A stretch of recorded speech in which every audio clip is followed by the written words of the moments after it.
What are you saying? You are saying to us, Kuri, Kuri, you can just tell there's a deliberate attempt to walk into power. I'm sorry. Usually when I speak about this institution, something happens to me. But you ask them, okay. Then you get another institution saying, we have decided the term of this person has ended. They've reached, which one? Oh. We have things. We have, maybe he wanted to hear himself breathe. No, I'm joking. This person has reached the retirement age. But their policies, you see, they make their policies so nice for them that they say, if you are a vice chancellor and you reach a retirement age, your thing ends, your contract ends, then we can hire you on a contract basis. That's what they do. And you ask yourself, why would they want to hire on a contract? This person has been there for 10 years. You want to tell me that internally you have not identified any, or you have not transferred any skill internally for anybody there to do this job? What are you doing? So their policies, they do them. So, and I'm happy that we have raised this, the skill transfer issue very sharply, because when we raise it, we're accused of encroachment.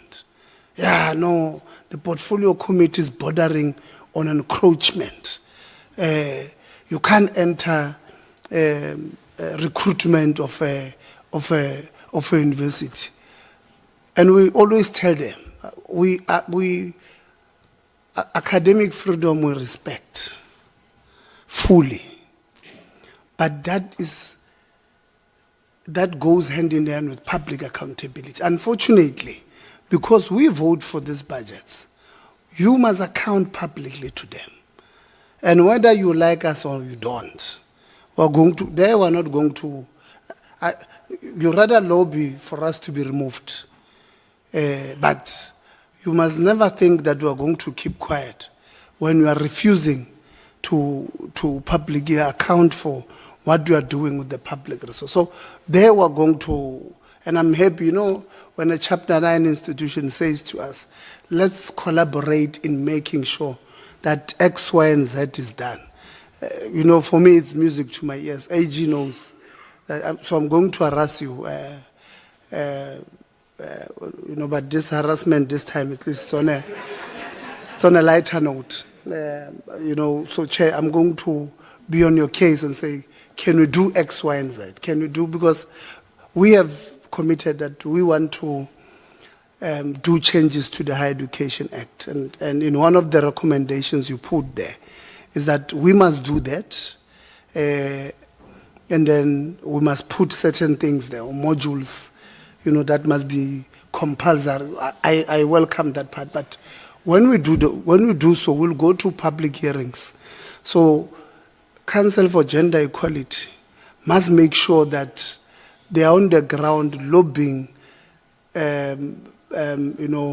your constituencies when we go to these institutions for public hearing or public consultations to help us with these recommendations, because making them here, now we're not going to impose. We're going to say these are the 20 changes we would like the public to comment on.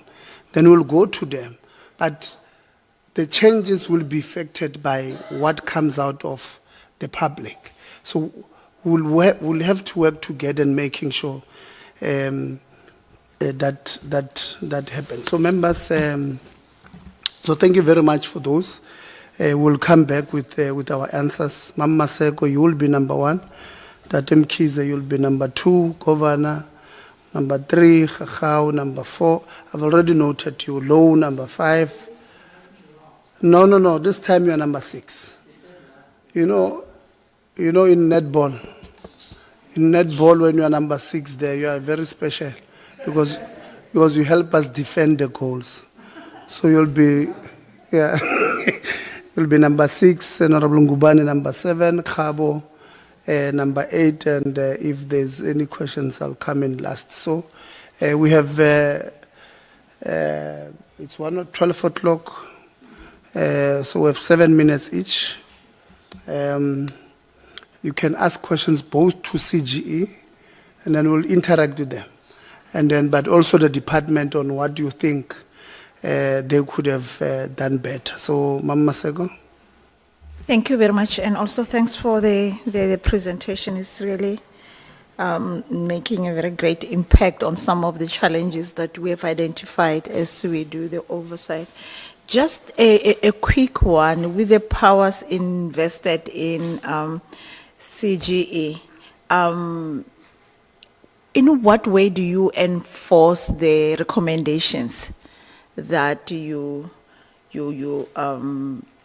compliance in the institutions as you do the recommendations to the higher education institutions? And maybe if you can give us an example of where you have done that. COO, you'll take it.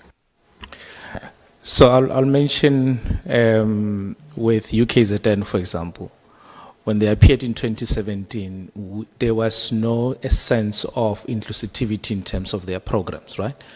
When we engaged, then they developed that social justice model, which they made it compulsory for them, right? So what we were able to enjoy was a sense of cooperation, but it was on soft issues, right? These are things that they could immediately put in the curriculum. With childcare facilities as well, there are universities that we have recommended, and they included that. The only hurdle that comes with universities is the employment when it comes to equity issues. There we have a problem. They would put systems in place. That one we agree. We'll talk about the recruitment, they will put it in place. But the upward mobility thereof becomes a problem, because that's where, amongst others, patriarchy kicks in. We, in fact, had one university I know, when we engaged in 2015, they still hold a view that they could not permit a female driver to drive a car.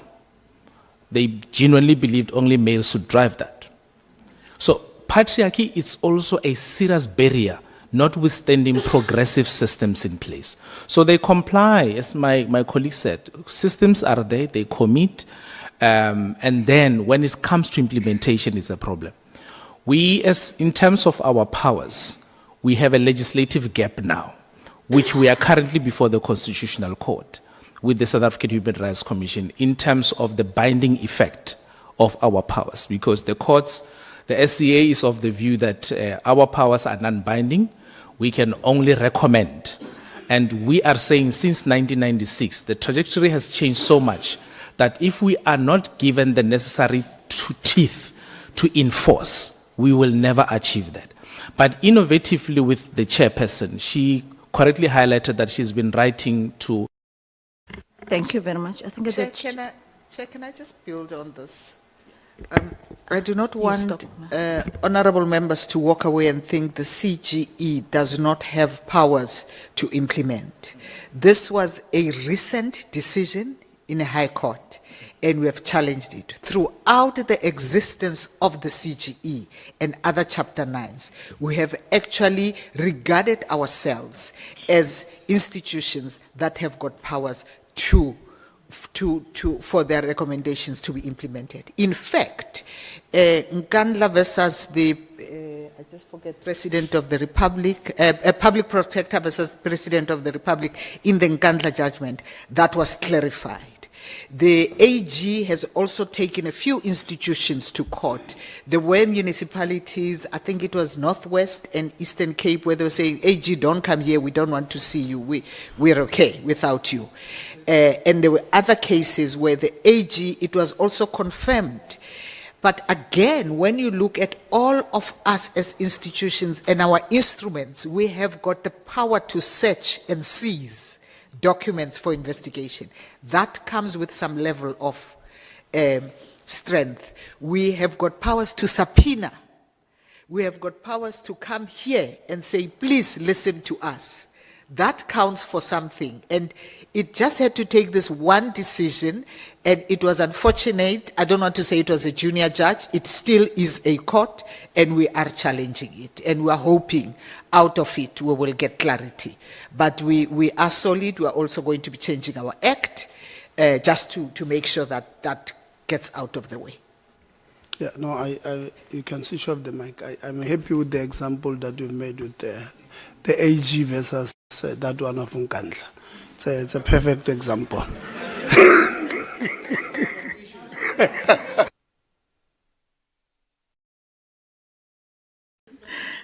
Okay, thank you very much. And I think it's going to be a very interesting one to hear the judgment after you have challenged on the outcome. But maybe on the issue, CEO, of the GBV, one thing that, as we do an oversight, that we have identified is some of the higher education institutions that they don't have the policy that is activated. And I was once interacting with the University of Western Cape trying to have a policy for the sexual harassment, and they identified the short change in how we implement, whether in labor or anywhere else. They're saying the seriousness of the sexual harassment, whether in private or in governments, anywhere else, is how do we take it? When you get employed, you get to receive your contract of employment. It's a serious document to you, but we separate the sexual harassment policy, of which at that time is when you are supposed also to put it in so that it becomes the Bible of each and every person within the working environment. Now, in saying what I'm saying, and with the data that you have collected when you do the sexual harassment research, how do you collect, because I see you haven't mentioned the bullying that is part of that. How do you collect the data in making sure of you've got a research document that talks to the exact happenings within the higher education institutions?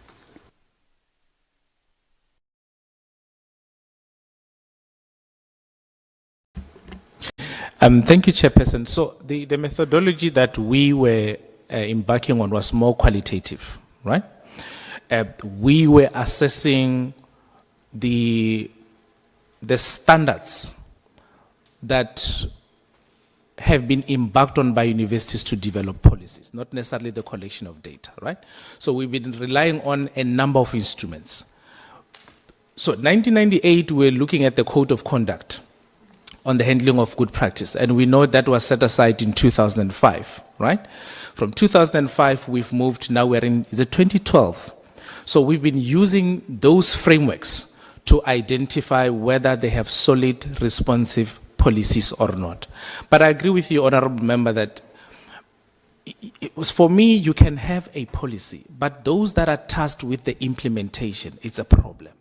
We had a situation with one pharmaceutical company where, just on the example that you're giving, when the candidate was given their first pack at work, the first question that was asked was, what was your favorite sex position? Truly speaking, that happened now. So it says the company doesn't align with that type of attitude, right? Or behavior or conduct. But the systems are there. But the one who is tasked with the implementation has a problem. And that is why our recommendations are, amongst others, you must have sexual harassment sessions fully conducted by an independent person, so that we can make sure that the discourse is fully understood. We did an unannounced visit with one of the universities with a similar recommendation, and they gave us a date that on this date we will be having a sexual harassment. When we arrived there, it was literally a 2-line statement. This is your sexual harassment policy, don't do it. Can we talk about labor issues? And that is where the problem is, because the champions of these policies, they themselves, they have not been properly inducted. and understand the gender dynamics that happens within the place of work. And that's where we see our problem. So we did not collect data. We were assessing with the existing international, regional, and national instruments to determine whether they have solid policies or not. Thank you, Chairperson.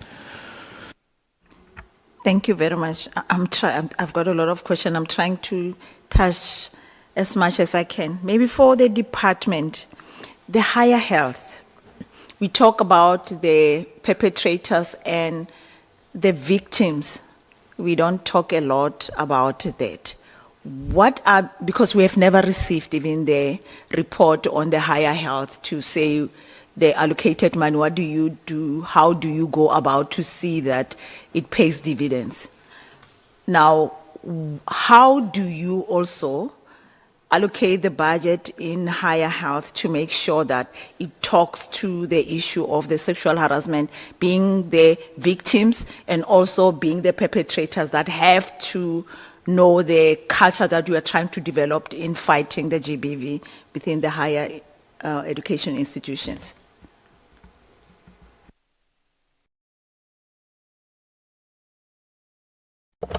Thank you very much, Honorable Masego, for that question. Indeed, perhaps as the chairperson indicated the last time we were here, we did commit ourselves to bringing a report in September that would speak to the work that we do with higher health. The first point I would like to raise is that we work with higher health on developing the policies that have been reported here. And we would like to express appreciation for the points that have been raised regarding the need for those policies to be improved upon. The second point that I would like to raise is that in terms of allocation, as a minimum from my branch and allocated through the two colleagues that are seated behind me, for GBVF, we allocate to higher health as a minimum 30 million for GBVF. And that is intended primarily to attend to victims and students in particular. And we could go at length to the modus operandi and the reach that we have made. But I'm mindful of the fact that the chair says I speak a lot, but we basically allocate 30 million for gender-based violence and femicide. That is separate to the civic education program that honorable members were exposed to, where there is a module that is accredited by the quality, the QTCO institution, but we don't at the moment. We at this particular moment we are not 100% happy about the implementation of the Transforming Mentalities program, because that one is intended to ensure that we address issues that look at the perpetrators and attending to matters pertaining to addressing toxic mentalities and addressing matters pertaining to men who perpetrate violence. Thank you. Yeah, no, if we have time, you'll come back. Let's give others. No, when we have time, you'll come back to your last question. And Madam Hughes. Thank you very much, Chair, and thank you to the Commission, Commission for Gender Equity, government, and Higher Health present. I think the report was really enjoyable, just to hear how it also corroborates with other research studies that have been done for many years ago, how you'll pick up some of the consistencies. And I think the report really reaffirmed the reality that gender-based violence or issues of gender equity are more of a social issue than other things. And as part of social issues, you find issues of socioeconomic conditions, cultural issues of gender, issues of race as well. And without having that contextual understanding, you'll not be able to address gender equity issues or gender-based violence at large. It's also a matter of contemporary issues that transpire in different material space and time. And I think the report has been able to put together. But our biggest interest is the learner or the student on the ground as to how our work and what we do and discuss here now facilitate change on the ground. That's why my questions would be more on what now. Now you know what's the problem. What next? So I'll just take points as they come. I'll drop question and go. I'll not do buy, stop, and go and all that. So on the issue of lack of gender and racial transformation, I would like to know the Department of Education, Higher Education and Training, the Commission itself, what are practical steps now to solve that? We know what's the problem now. There should be a plan. We can't keep the victim suffering for a longer time. We know this GPV issues, equity issues. There are a lot of psychodynamics at play which influence GPV. Some come from cultural, environmental level of access to information, economic resources and all that. And the report has pointed out that you saw more vulnerabilities when there's delayed payments, for example. So you can link the behavior, the vulnerability, the suffering to financials. So we will need a practical plan. I would really like to know what now. We know the problem now, what next? On pay disparities against women and people living with disability, I would also like to know how to address that at universities.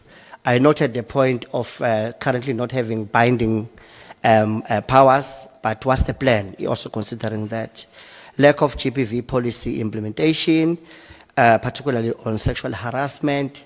I would really like to know what we do now, from now moving forward on that one as well, because we can't have a situation where we keep on singing about the problem, but there are no solutions. And clearly, by virtue of this being a social matter, it means in its nature now it's more complicated. We know how social issues could be entangled to each other. Therefore, no one institution or organ can solve this problem. You need coordination of other NGOs, the civil society, proper coordination between a Commission for Gender Equity, higher health, the higher learning institution and training. Proper coordination will be required just to hear what is your strategy around coordinating effectively now. Because we know that the terrain on the ground sometimes it is highly contested, there's competition even amongst the organizations, the NGOs in the tertiary space, some gatekeeping and all that. At the end of the day, the learner suffers. You know, there's a lot of gatekeeping, you know, but we want to bring service, but there will be issues and all that. So what's the plan there? Lack of funding for gender awareness. And I'm saying government may also be required. I'd like to hear from government, what are we doing as government to really fund those programs for awareness? Because that's the only way. Creation of critical awareness is the most strong vehicle to facilitate social change. And without that, you are not going to be able to win. Late payment of the NSFAS, and clearly Chair is putting this government or placing this government as a perpetrator of violence, because if you don't give monies early and that results to vulnerability, you are a perpetrator one way or the other.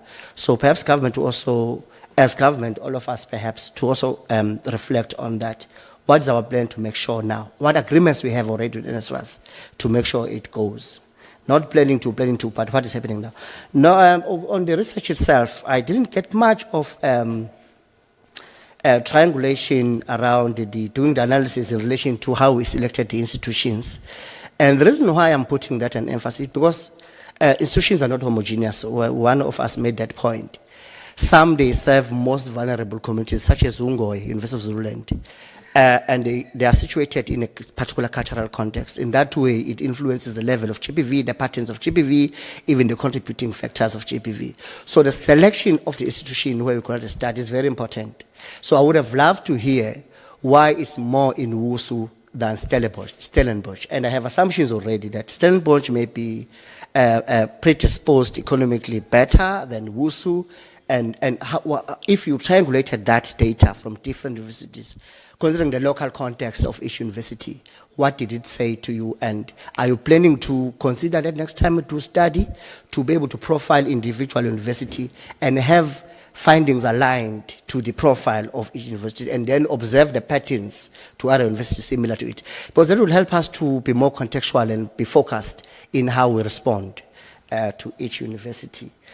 Fear to speak to researchers, it was very eye-opening for me to say that alone was telling that now we need to investigate. I heard that there was idea in terms of promoting more research to happen. Yes, I concur with that one, because we need to know why people will fear to speak to formal institutions like the Commission for Gender Equity.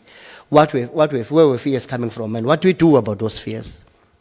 As I said earlier, that it's a matter of psychodynamic factors as well. We need to get into them and know why this fear is driving this much. Use of word straight on a report, I looked at it and I felt like maybe there was some discussion. I'm sure you get the nuances behind that word, if straight, heterosexual, and who's straight and who's not straight. So I think we may need ourselves to think a little bit deeper around that. There's need for standardized, I agree, there's need for standardized intervention, and that for me speaks to making sure that we are structured, we are standardized, and we're able to be operational. The problem, Chair, as I close, is that currently situation, most of female students have experienced GBV in learning institutions, and here some research show that 57.8 have reported GBV, 57.8%. You can imagine the challenge. And out of it, 46.7, they reported sexual violence. You know, other interrelated ills that come with sexual violation.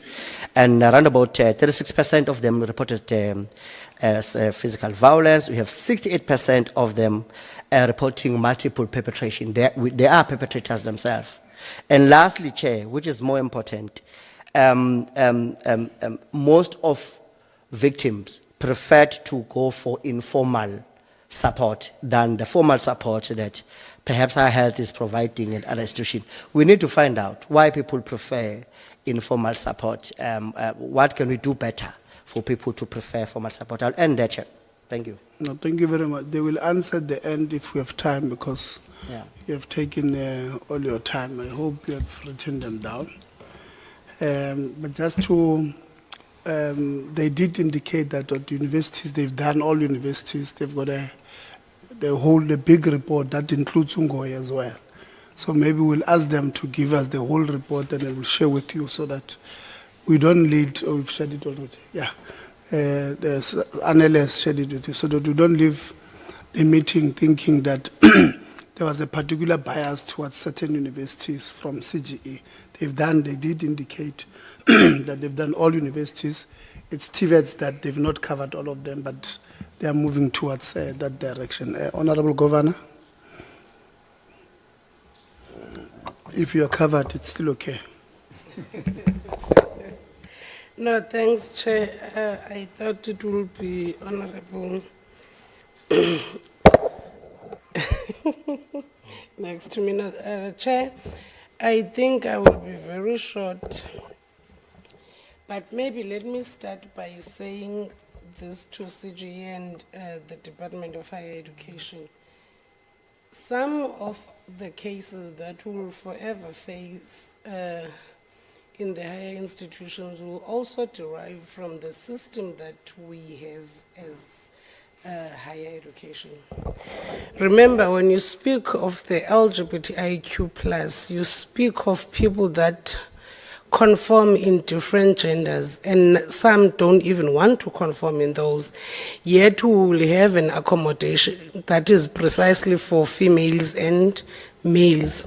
What do we say about those who do not want to share? First years and second years, probably they will share accommodation.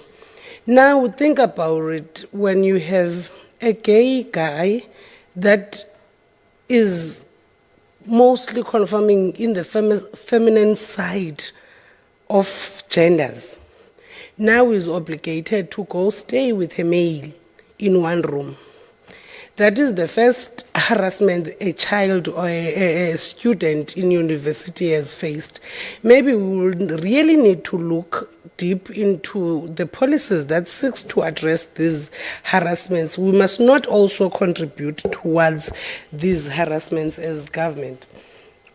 Secondly, I have been thinking about the whole issue when it comes to the LGBTI.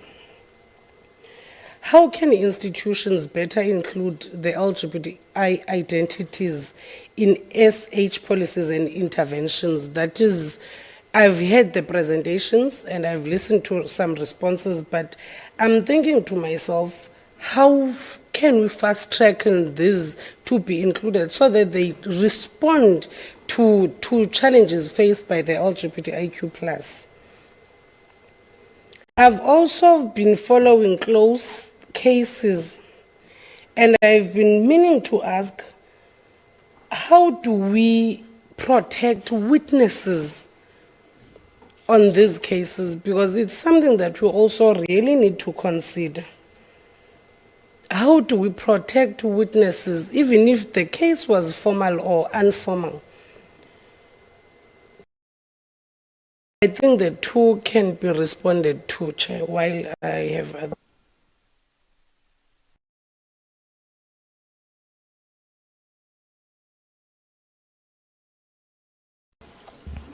Thank you, Chairperson. I'm going to just touch on the last one in terms of the protection. So broadly, we are of the firm view as the Commission that the witness protection system in the country is not effective, right? Because that also talks to the protection of students, but also broader members of society who need services from the police from that perspective.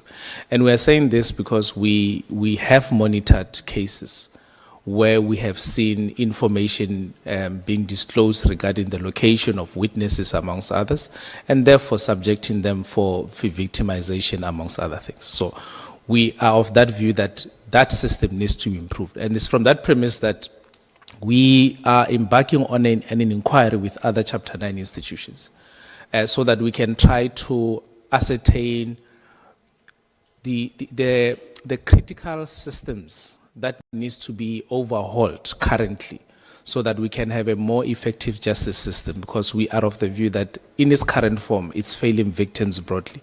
So from a society, if that is the case, it surely goes also within the institutions of higher learning, that there is a need for us to strengthen that. Currently now, there's also a silos mentality between universities and law enforcement agencies and the security companies there. And a simple example is this, Honorable Chairperson. The companies that are appointed at universities, not all of them have been vetted. So you also have a risk where the security guards themselves are subjecting students and staff to sexual harassment or gender-based violence.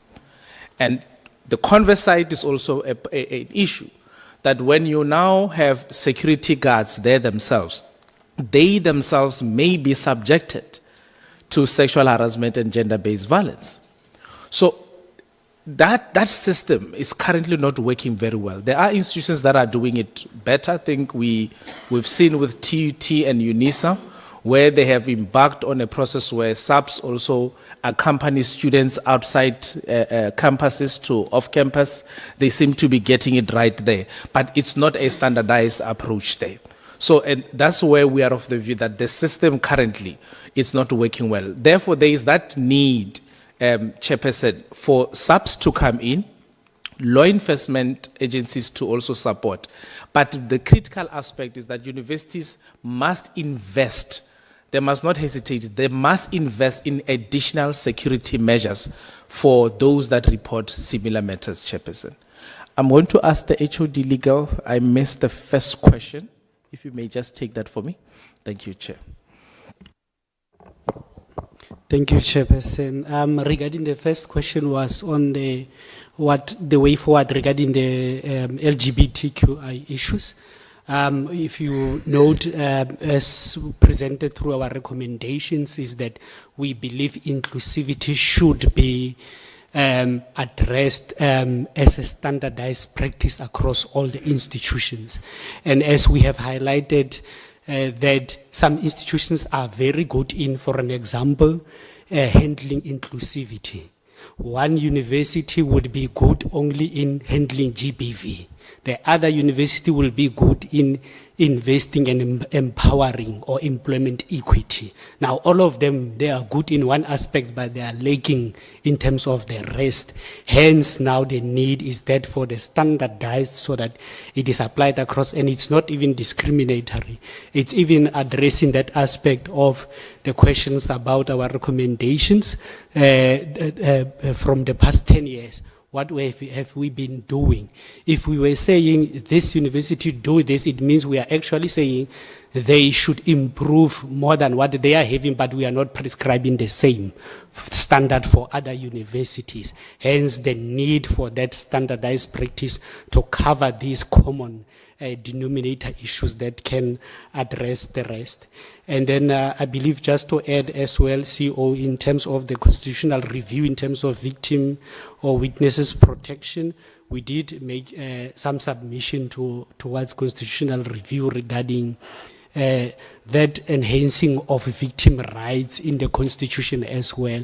Because when you are reading it, you get first impression that it's more about the accused and not the victim. And it provides for unlimited resources in as far as enforcement of the accused rights is concerned. But it is not clear, or it's lacking when you come to victim empowerment services that are suffering from the very same accused persons that are protected in the same constitution. So that is one of the aspects that we believe through the recommendations of standardizing this and legislating it, it will drive transformation. Thank you, Chairperson. Chairperson, if I may, I'm advised that my commissioner wants to supplement something on the question around LGBTI, if I may. Thank you, Chair. Thank you very much, Chair. Thank you for the opportunity. Thank you, CEO. I think in terms of the members of the LGBTI, in terms of establishing accommodations that are enabling, must, Chairperson, be looked at from a pragmatic as well as an ideological standpoint. Now, I speak as somebody who carries that experience as a transgender woman who stayed in residence at university. And I think centering these expert voices sometimes, did I just call myself an expert? So, I don't think I am, but I do want to acknowledge that we should center the lived experience of persons who are going through that issue, because the reality is we are not going to have a solution tomorrow. But when we think about it ideologically, I do want to make the point that we should all recognize that this particular issue is often always only being looked at from a pragmatic point of view, and that's a wonderful thing to do. But we have to realize the inherent violence that sits behind this kind of thinking and how it gets implemented for people on the ground. But for as long as we're not looking at it through a human rights-based approach, through a feminist lens, through an identity-based approach, we are not going to also be able to respond to it pragmatically when we don't address the politics surrounding it. So yes, it requires a multi-sectoral input. It also requires us to go to NGOs who advocate for doing this particular kind of work. I'll stop there. Thank you, Chairperson. TM, there's something you wanted to say. I've paused your time, your 53 seconds. I've paused it. Thank you very much, Chair. I thought I should come in, and I'm so tempted to respond to the questions asked by Honorable Mkhize as well.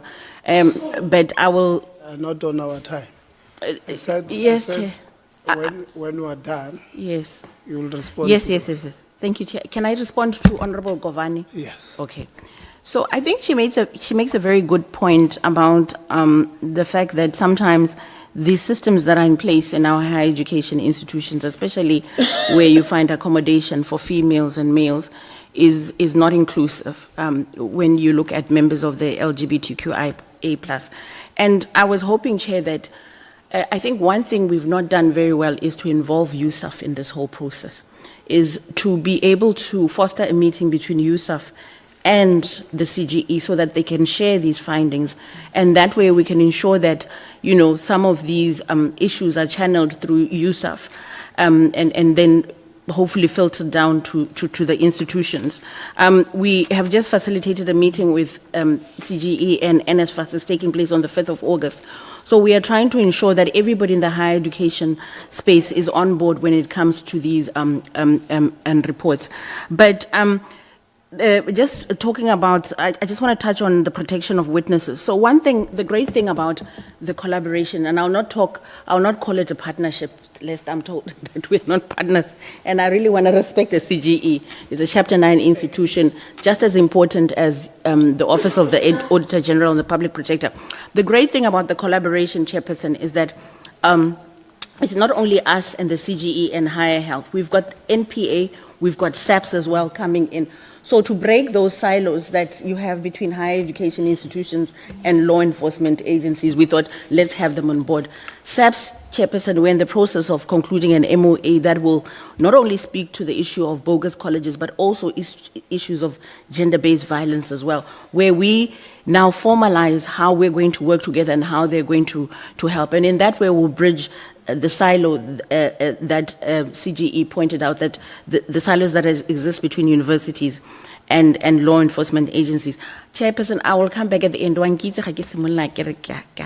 So I'll come in at the end just to share some of the things here. I will also come in at the end to respond to the political statements. Honorable Governor, your 53 seconds. I don't know how that happened, but I will try and be quick. Department of Higher Education, I'm looking at NSFAS. Have you ever engaged NSFAS on how they also contribute towards GBVF in delaying payments? Because what will happen in January at those stalls and young people coming from schools not having accommodation, not being admitted by universities, it will contribute towards these allegations of transactional relationships between registration, leadership, and staff. What have you done to make sure that NSFAS is aware of this, and what after these implications, what measures do you have towards the staff and the leadership to try and correct that?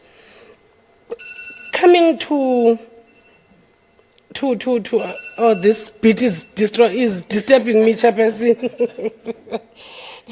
No, I'm now thinking about why are the most HEIs still struggling to develop the inclusive policies for trans and gender diverse students?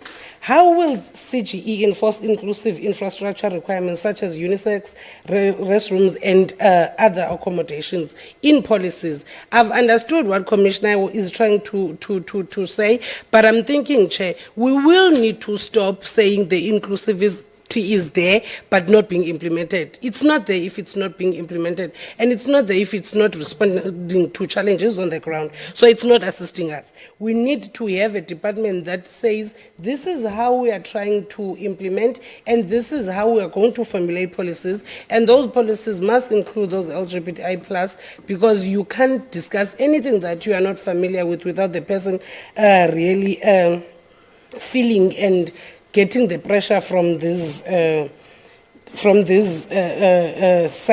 sidelined by the department. Yeah. The last thing, Chair, on monitoring and evaluation.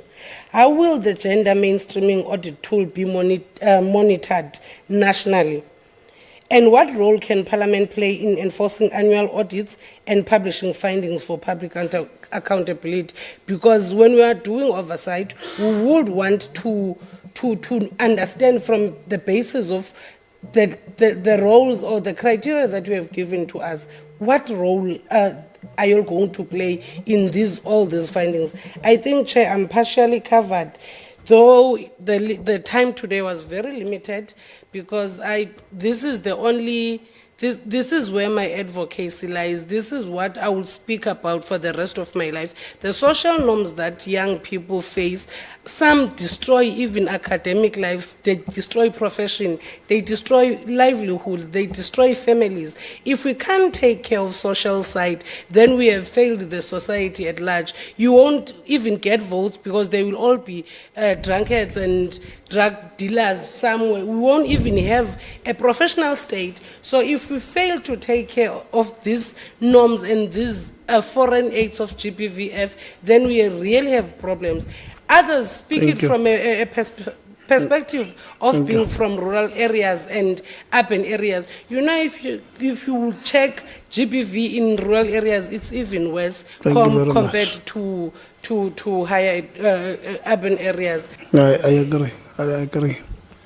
Understand that on the 19th of November last year, she met with GCE and there was a task team that was, did I say GCE? CGE, I'm sorry. It's a habit thing. Yeah, ke tsupa tshwarela ke le hlompha ho le hlompha hona ho. And after the meeting, obviously, there was a task team that then necessitated that at the beginning of this year, particularly the 24th of February, that there be a collaborative initiative that's termed, I want to, because it's a very long sentence in inverted commas, the start of the academic year outreach and related activities on GBFV and transformation with the specific focus on gender equality within the post-school education and training system. I think that initiative is really cool.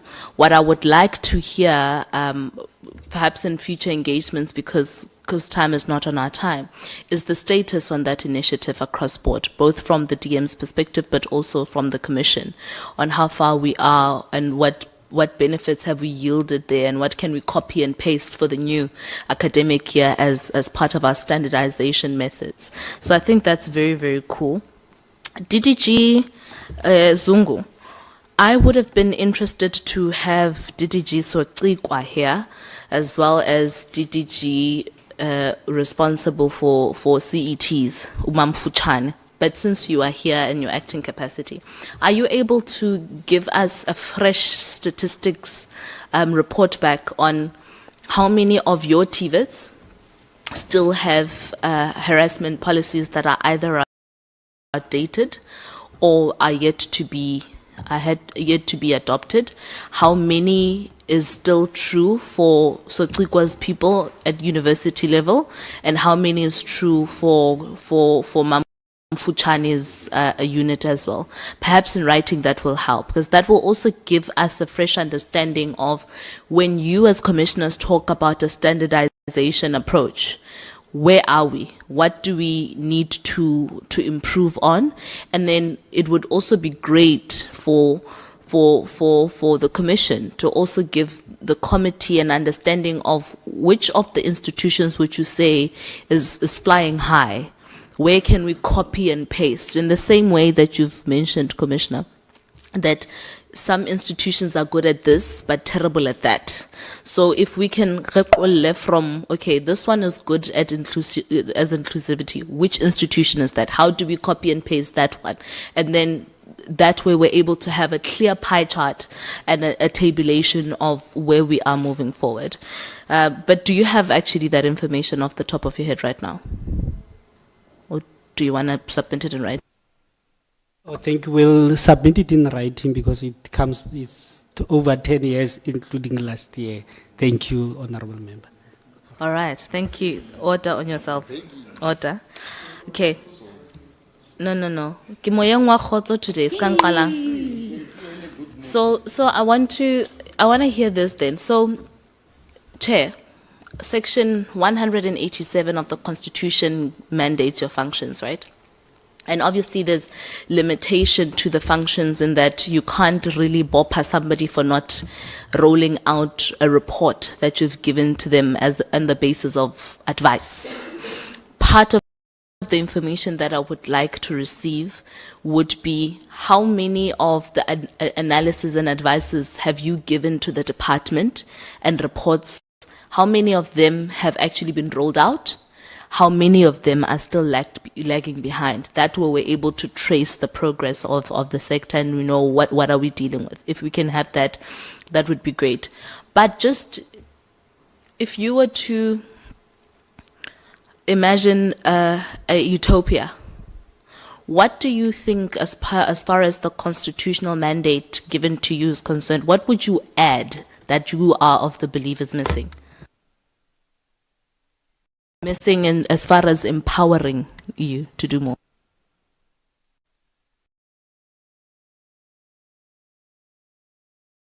But I think I wanted everybody to be open-minded.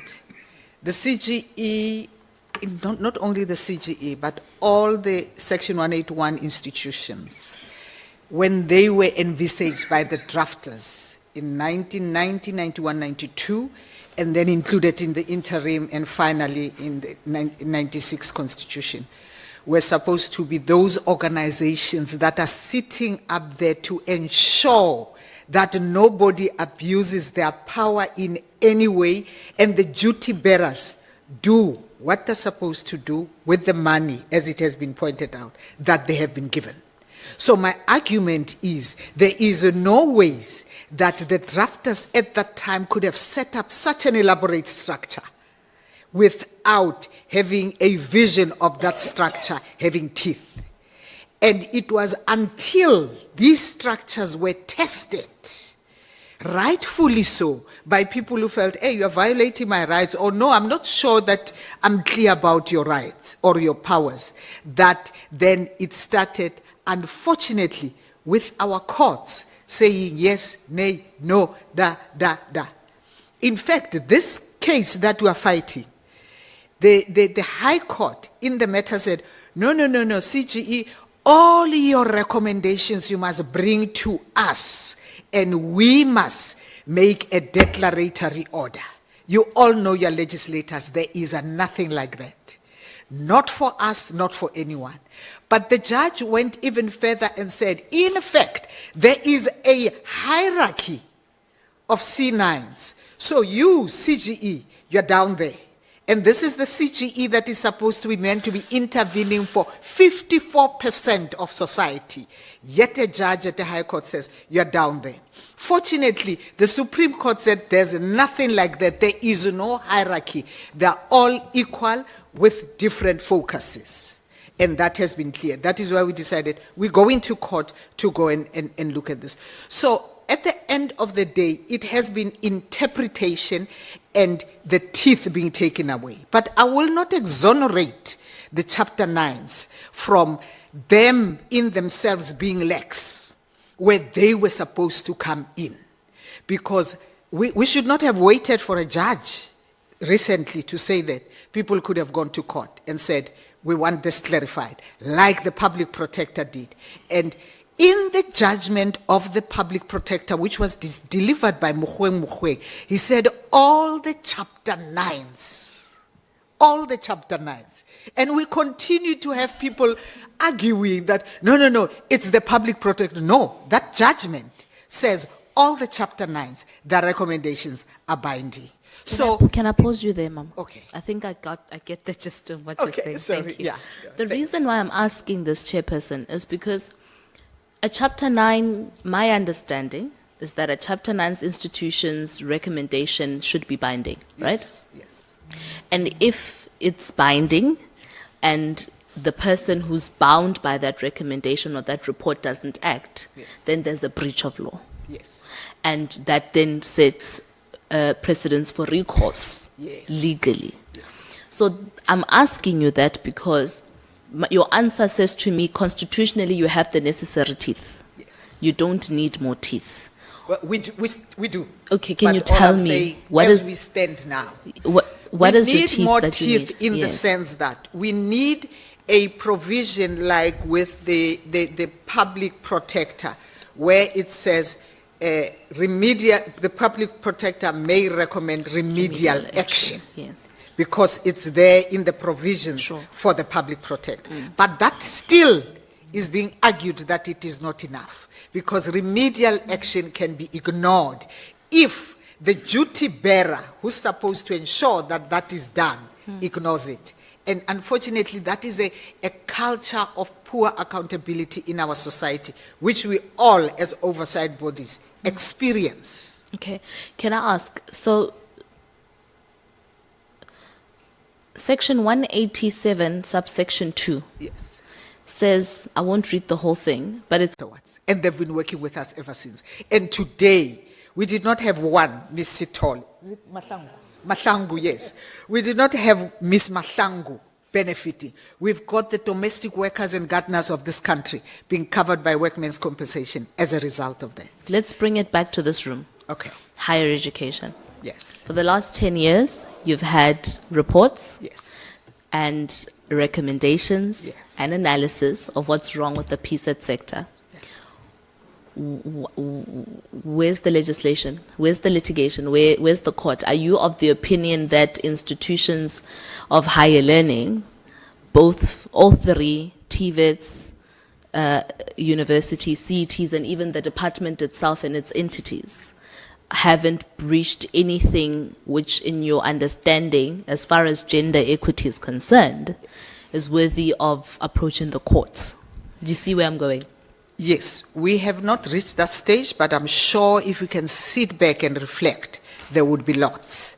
But the other thing, if you look at Section 8 of the Constitution, it says every single person in this country is bound by the duties that arise from the Constitution. We then end up with institutions that say, even private sector chairperson is very guilty of that.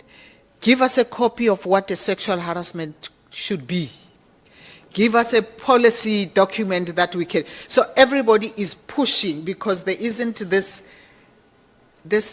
understanding that when the Constitution says, I must be protected, it even means the employer must be protected. And that is where we could come in as the CGE. And we have not done that, but we could come in there. Thank you, Honorable Law.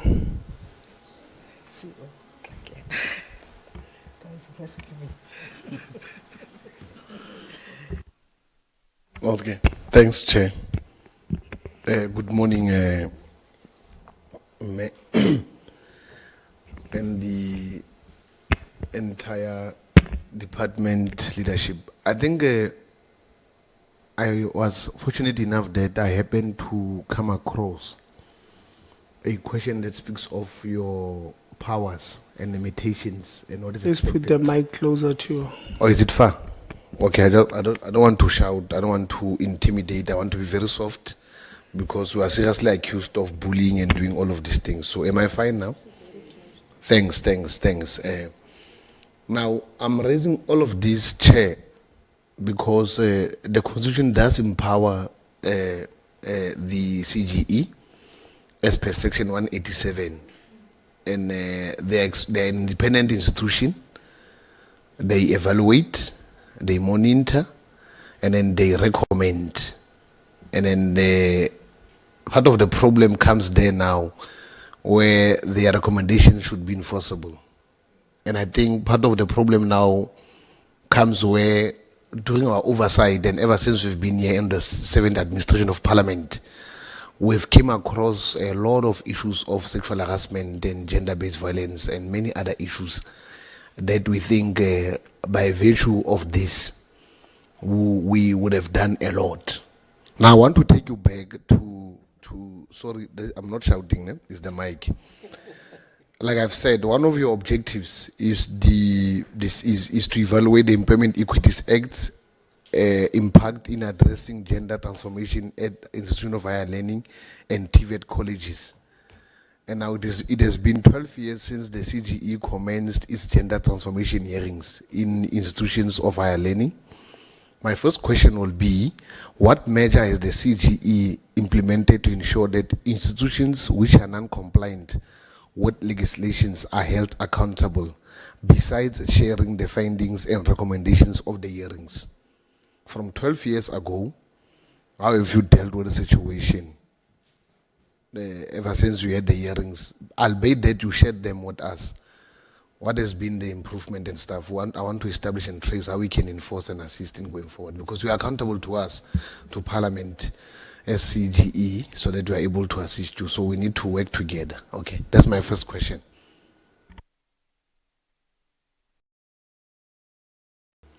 Thank you, Chairperson. I'm going to answer your question, honorable member, with the first question that was posed, because they can be dealt with in one. When we deal with equity or transformation as a concept within the South African framework, we are largely relying on soft law, not necessarily hard law, right? It becomes very much difficult to enforce a soft law. And that's where the problem really is. You can't go to the to the High Court and say, I want to compel any institution to have breastfeeding facilities. Because there is no specific legislative prescript that says you shall have a breastfeeding facility. But it's a transformative measure that you introduce in the workplace for you to achieve the desired goal around equity. If you look at the employment equity itself, the Department of Employment and Labor bears the responsibility in terms of enforcing non-compliance with the EE Act. And that's where we must draw the distinction.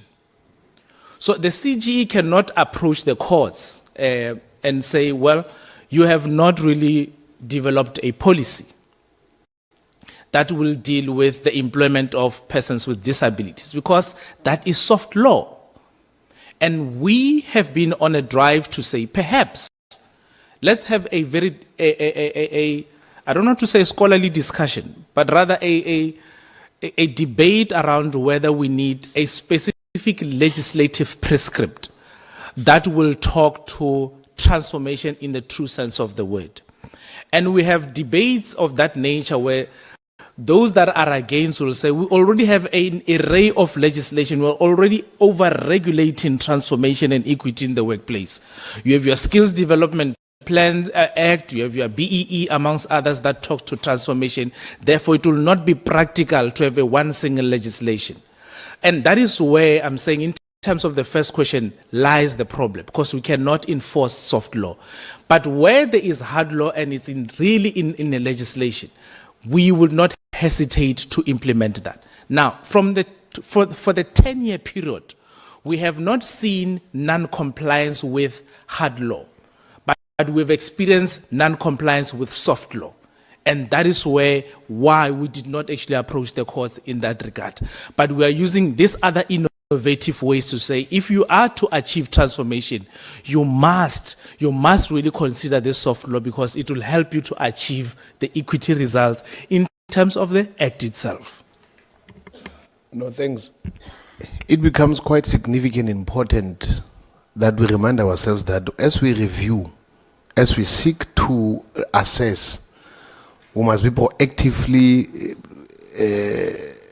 as an institutions or to deal with issues accordingly. I'm raising this because a 12 years question should have given us an opportunity to have known that if we are at this particular problem, what therefore becomes our take as an institution for us to be enforceable. Because I've raised it deliberately also because I'm saying again, there are a number of cases we've confronted with ever since we've came to this parliament. And these cases are quite serious in such a way that there are institutions that do not even know that they must have GBV policies where they must protect perpetrators and whatsoever.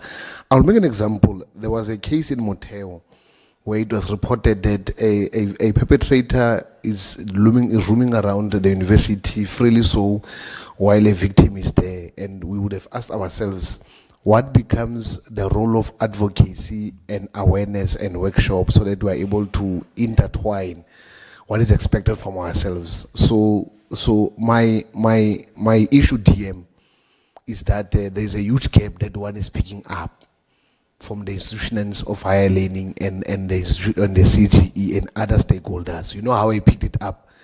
I picked it up when you identified that you needed to have included USEF and other institutions. And every time I speak about collaborative efforts, and every time I speak about all of us assessing and reviewing the work we could have done in the past previous years, because in molecular knowledge of government, government allows us to review and to assess and to look onto the issue.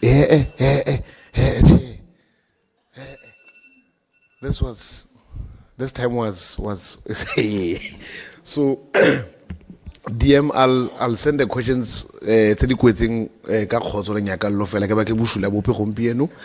so I was saying as I conclude, Chair, no thanks.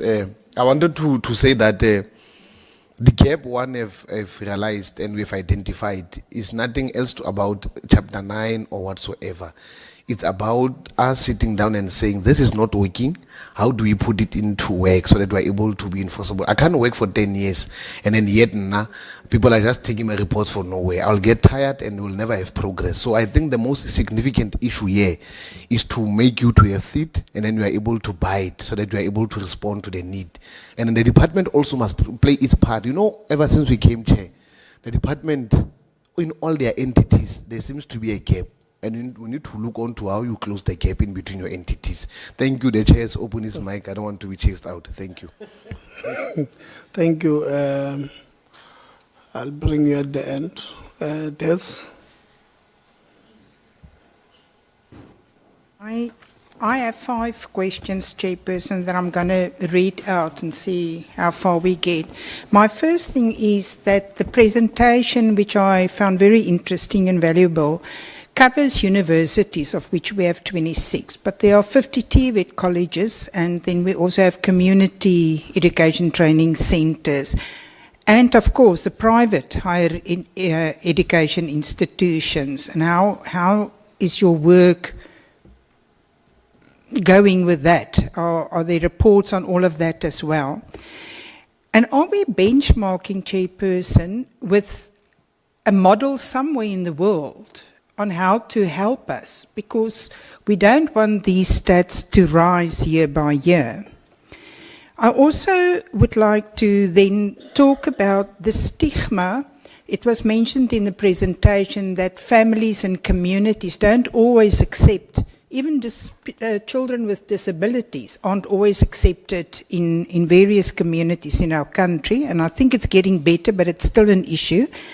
How do we deal with that, except only dealing with let's say, the affected?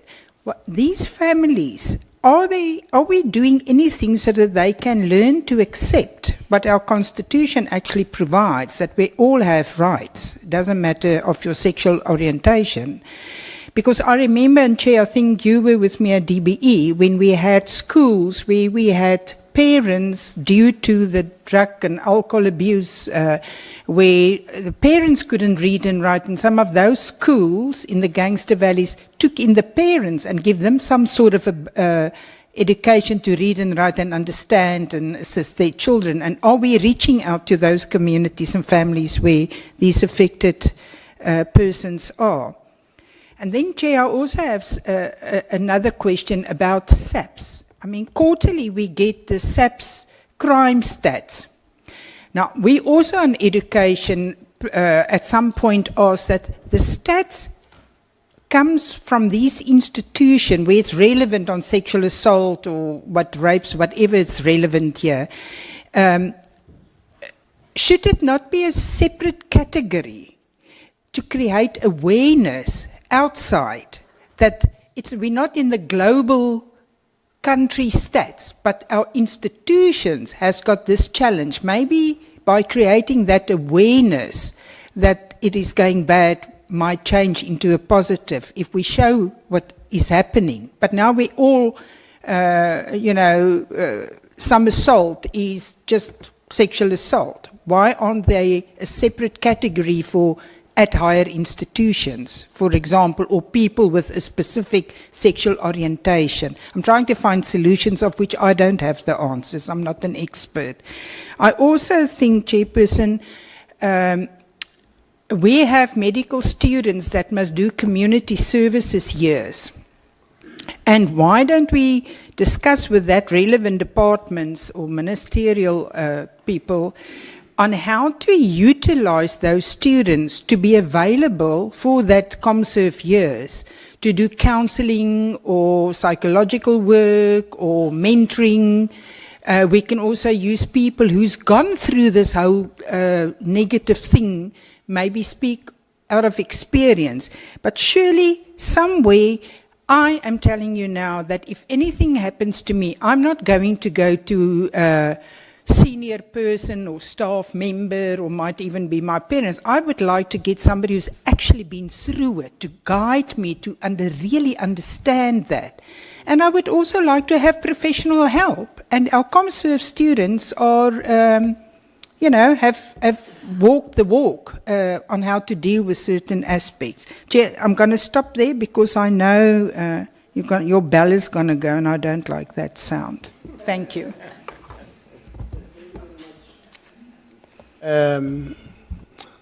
It's Thank you, Honorable Chairperson. Just as a response to the question, Chairperson, in summary, in terms of the recommendations of the Commission, we carefully deliberated on with those recommendations in alignment with Section 187 of the Constitution, as well as the powers of the Commission from the Constitution and the CGE mandate. Now, what we have observed and what we were presenting on is that we did note that there were universities that were doing well in various aspects.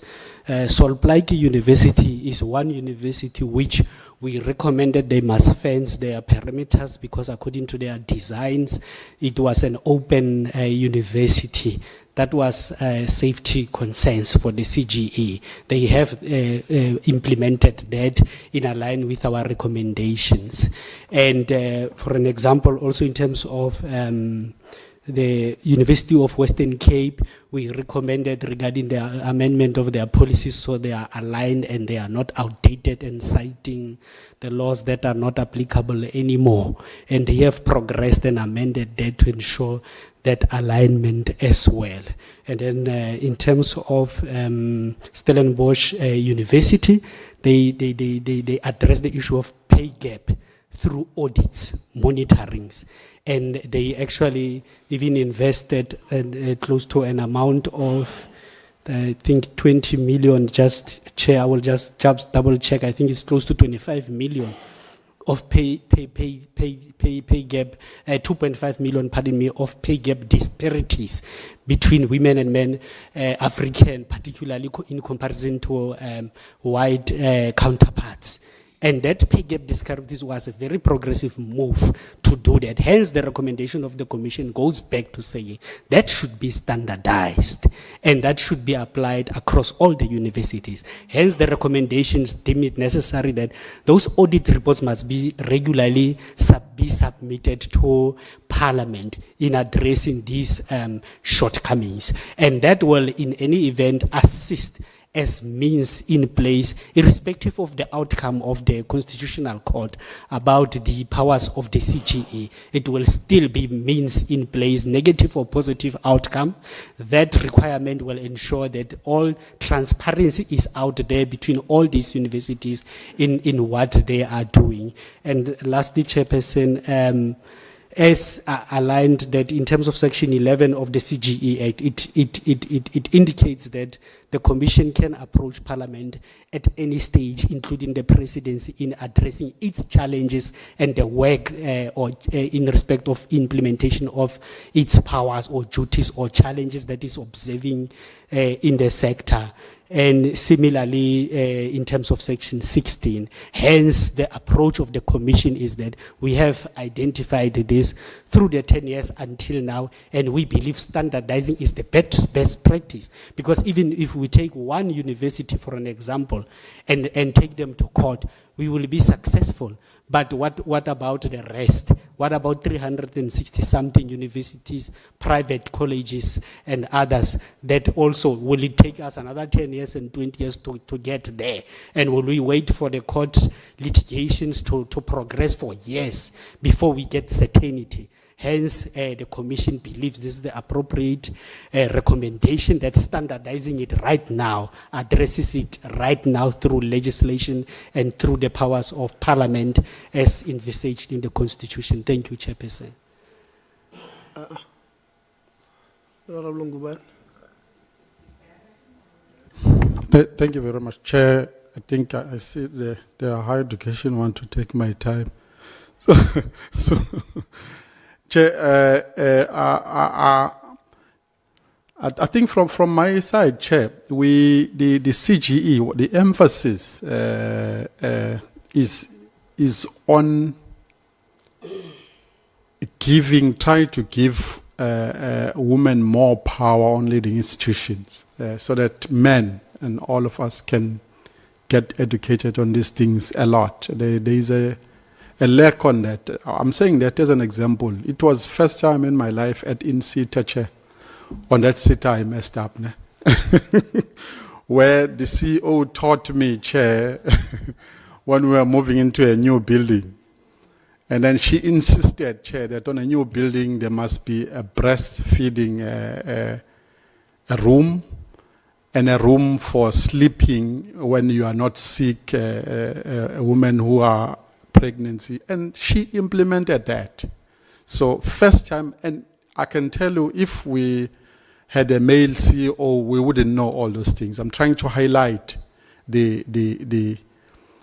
things that we learn unknowingly by pushing for stronger women to lead this institution, who will implement these things no matter whether we know or not know them, because we get educated. I think it's very important to do that. And then, Chair, on the next line, we must thank President Zuma for testing these institutions. Today we have Zuma laws, and we have our eyes open of how flawed our justice system is and all those stuff. And we've learned a lot about the justice system. I get you appreciated your one, so I must appreciate. Yeah. Yes. The way President Zuma is so consistent in testing the strength, the weaknesses, and the strength of these institutions. It's a free university academic learning on how this institution can be tested on its strength to assist our people, actually. Not just to test them. Because if we don't test this institution, if no one does it, we'll never know what the advocate has told us today. So we appreciate President Zuma a lot for assisting the country in that manner. Chair, the main issue here is the enforcement. We have a challenge of enforcement. I think Honorable Kakao has assisted me on a question I was going to ask, that we need a report back on all institutions under higher education on how far with what CG is implementing. As she said, both on all institutions, TVET, universities, CETs, everywhere. So I think the next thing is that we need them to account on how far, because we can see the lack of implementation is huge, and no one in education seems to take this seriously. Somehow, CGE, I don't know. As other parties will always emphasize, the major weakness of this country is where we see people doing willy-nilly as they please, is our constitution. So it's important. I like what you raised, that you've submitted a proposal to the constitutional amendment, because that's important. We're sitting in the constitution that is not implemented anywhere, being praised by other parties, but a young man and woman in the rural areas who doesn't have a toilet, who's being abused, has never praised this constitution. They don't see, it's just a useless paper to them. So it's important that we just fix the issue where it is. In these laws, there are no enforcement. You just rely on some grace from heaven that things will be implemented. So I think it's one of those things. The higher education's lack of implementing these report. So if we can get that on how our institutions held accountable, if there are no policies and on not implementing as well, we need to get that. And that report will assist us, Chair, for us to know, so that we are able to say, how do we enforce the decision to implement all these recommendations by the CGE? Because it's alarming when the gentleman comes here and says, for the past 10 years, there's been nothing happening. So we just write report as usual and we throw them there, they get at dust, and no one cares, and we move on. And we wake up another 20 years down the line and we said, again, no one wants to implement this because there are no enforcement. On that nutshell, Chair, as well as from my side, it's just that it's only on higher education to ask how far the implementation and what can be done, and on the CGE to strengthen, to tighten the bolts on our laws for enforcement. And sisiyeke lezi zinto zoma talk shop and paperwork that does nothing. It's good on papers, policies are good, and then they gather dust and no one get penalties for not doing their job. Thank you very much, Chair. Department, how far are you in implementing the recommendations? Thank you very much, Chairperson. Honorable Ngubane, when the first round of reports came, I was determined that they would not sit on the shelf, especially around transformation and sexual harassment in the higher education space. And you remember the last round of reports were highly publicized, they were in the media, there were concerns raised, etc. And that's why I requested the meeting with the CGE, and they handed over the reports. And then I said to the CGE, help us to implement these recommendations. How do we go about it? And that's how, that's what gave birth to our initiative. And I must say that, the CGE has been very helpful in terms of saying, DM, this is where the problems are, but if we do this initiative, at least would have resolved some of the problems, because it's taking us onto the ground with relevant stakeholders, as I indicated. We've got your SAPS, we've got your NPA, even NSFAS is involved. And before we even went on the ground, we engaged USAF. We had a meeting with USAF where we shared the reports with them and told them about this initiative, and we said, we need your support, so that when we get on the ground, at least VCs and other relevant stakeholders in the academic space are aware of the fact that we are on this ground and we're on this initiative. We even had a launch of the initiative, a formal launch where we set it out, highly publicized, and then we went on the ground. We've only done 2 institutions, and that is Sol Plaatje University and UniZulu. And Honorable Khachau requested that we speak about, what's been the benefit and where we are right now. And we are in the process of compiling a report. We have had discussions, post-mortem discussions around, what we can do better and who else we can involve. So, I think Honorable Lowe mentioned a very good point. And I must admit, we tend to work in silos, even in this space. And that's why I facilitated that meeting with NSFAS. We're meeting on the 5th of August with NSFAS, so that we bring them on board regarding the concerns raised around the delayed payments that Honorable Governor mentioned, the impact on that, on especially the female students. You will know that the reports say that they're having to resort to, to relationships and sexual relationships just to survive. And so the acting CEO, as soon as I said to him, we need to have this meeting, he says, no problem, DM, and we're able to call it. So it's happening on the 5th. Now, what we need to do after this, and just getting back to Honorable Mkhize, is after this, we will then need to just make sure that we bring USAF on board. We have a formal presentation of these reports to USAF, so they know exactly the problems that are happening. Because I was determined, Chairperson, that this is just not going to be another set of reports that are going to sit there. One thing about our country, we're very good at having policies, but implementation is a problem because we work in silos. And that's Yeah. why I thought this collaborative approach, where we have the CGE, higher health, even social development is involved, SAPS, NPA. So where we have SAPS speaking to students and students engaging with SAPS around some of the NPA outlining prosecutions around some of these, issues and what will happen then. So yes, 10 years is a very long time, but I am determined that this time around there has to be a difference, and one that will be felt right to the ground. I am not promising that things are going to change overnight. You've heard how some of these issues are systematic. They relate to patriarchy, toxic masculinity, but we do have programs. I know we've got that transforming mentalities. What we need to do with transforming mentalities, Chairperson, I think, is to ensure that it's impactful. We start seeing the changes in young men.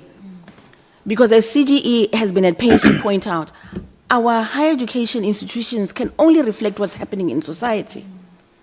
And so some of these things really start at the home and that in the home. And that's why in the beginning I said, it is not something that the higher education space can resolve on its own, or higher education, and hence the need for this collaboration. Where we see how best, but we also need the help of the committee, as the chairperson has rightly pointed out, where we start having amendments to legislation and we have this compulsory gender model.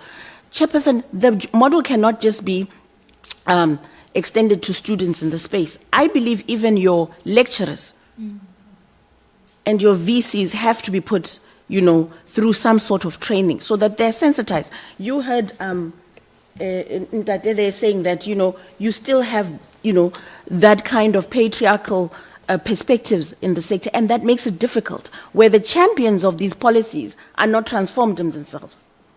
So how will they implement transformation? I could go on and on, Chairperson, but Please, because we have a sitting at 2. The budget vote 1. Presidency, it's being debated at 2. So you guys in the department and the ministry, there are certain things that you are saying here, and I don't want to stop you, but certain things that you are saying here, you should be implementing, coming to us and say these are the problems. But you are bringing to us now as frustrations. No, and we don't want to stop you. Honorable Khabo? Yeah, no, long time. No, I stopped it. I stopped it. It actually, no, let's wait for others to finish. What ate your time was when you spoke about President Zuma. That ate most of your time.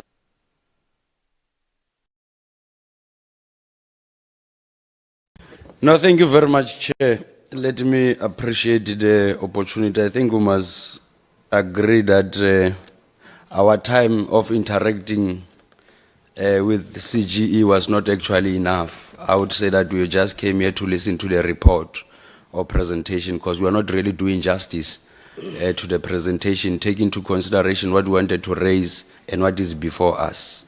I think that must be noted.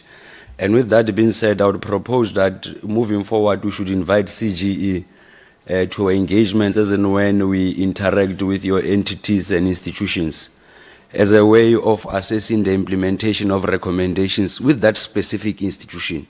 Just like we're doing with SARS and everything. I mean, not SARS, my apology. Those ones, they want to take my money. That's why they are on my mind. Just like we're doing with Auditor General, giving us an overview of an institution or an entity before interacting with them.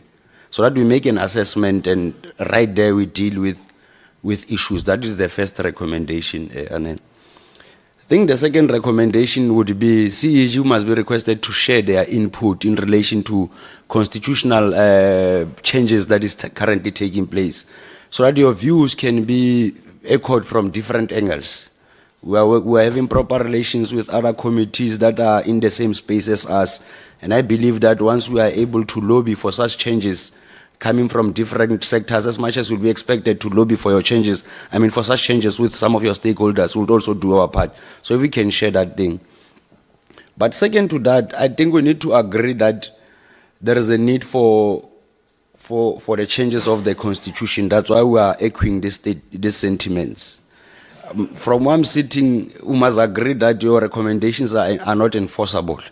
And as a result, you are found wanting because of you develop recommendations. You are just like the Auditor General at some point when she was providing or he was providing an analysis of the state of audit, being unable to provide corrective measures and actually implementing those corrective measures. Because providing an analysis of corrective measures that can be implemented is different from actually implementing that.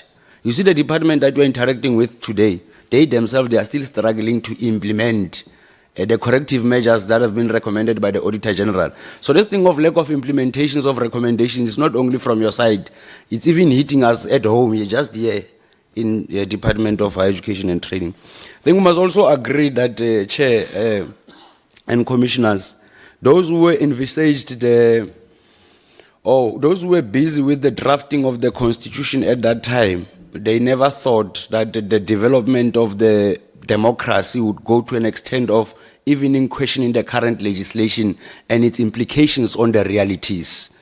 I think they were just living in their own world at that time. I think they were not proactive to look into the future, probably applying your tools of analysis, looking into your 30 years and 20 years into the democracy. And this is the reason why I'm raising this, Ndade Zungu. I vehemently oppose the idea that our constitution is one of the best constitutions. I've always had that different view, especially in terms of practical application of the constitution. In fact, part of the reasons why I undermine the constitution because it lacks certain things. My view is that those who have crafted the constitution at that time were specifically looking into the contribution of race in our division. And they lost the plot when they failed to analyze the contribution of patriarchy in the society and the exclusion of women, particularly in terms of class issues and generally their dominance in the society. I'm raising this because of, as much as we're arguing for 50-50 women representation, Deputy Minister, the Constitution is not explicitly clear as to how do we then deal with those who are not willing to implement the 50-50. And I'm raising this because of our Constitution is not clear on other aspects. Section 181 that we have made mention of, you look at your powers as the CGE, you look at the powers and what is actually explained in relation to the powers of the Auditor General and the Public Protector, you'll realize that yours are not clear. So that's why there is a need to be clear in terms of this constitutional review. What is it that we are referring to? And part of the things that we must emphasize is the recommendations being enforceable. Going to court is one thing, because it has its own financial implication. Apart from the financial implication, there seems to be a lack of understanding from the funder side in terms of the role that you need to play in society. I thought I must just make that point. My questions, Chairperson, will be submitted in writing, because clearly here we've got 2 minutes for greeting each other and raising whatever that we want to raise here. But I thought it is important for us to start firstly with the recommendations that are very much progressive. So if we want to speak of standardization of the policy, give us specifically which areas must we look, sort it out, then we'll play that part. I mean, the current law says that you report directly to Parliament. But in terms of actual participation in Parliament, it's us who must advocate for such review and give us reasons. We know those reasons. But from a research point of view, I'm done with CGE. My questions, Chair, like I said, will entertain them in writing, and I hope that they will be attended to. As much as Honorable Kokau requested an analysis, especially between TVETs and universities. You know, this thing, we went to Northwest University. That, obviously, they are historically white-dominated university. They've got serious cash and money to fund some of the programs. Can I be protected, Chair? Because if I had to protect myself, this building will collapse. Now, at the University of Northwest, the security company that they've appointed, they're working very closely with the local police.